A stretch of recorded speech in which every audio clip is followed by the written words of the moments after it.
बहुत मुश्किल हालात हैं, इलेक्शन पता नहीं कब होंगे, इंतखाबात आगे ही आगे। आगे आइन रास्ता नहीं देता, अगर रास्ता नहीं मिलता तो क्या इमरजेंसी लगेगी? खुर्शीद शाह का सवाल। मुल्तान में मीडिया से गुफ्तगू में कहा, मार्च में सेनेट आधी रह जाएगी, इमरजेंसी नजर नहीं आती।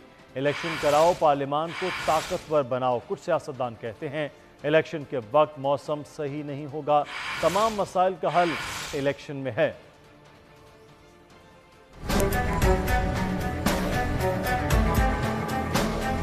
कुछ कहते हैं कि इलेक्शन हो जाए, कुछ खामोश हैं, होता है तो ठीक है, नहीं होता है तो ठीक है।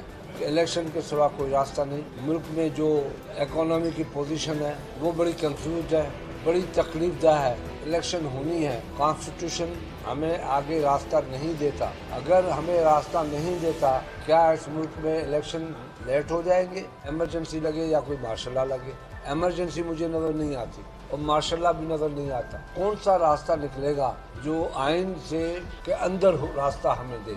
ये बड़ा सवाल है। जितना जल्द हो इलेक्शन कराओ, आइन को बचाओ और पार्लियामेंट को मदर ऑफ द इंस्टीट्यूशन सही मायने में बनाओ।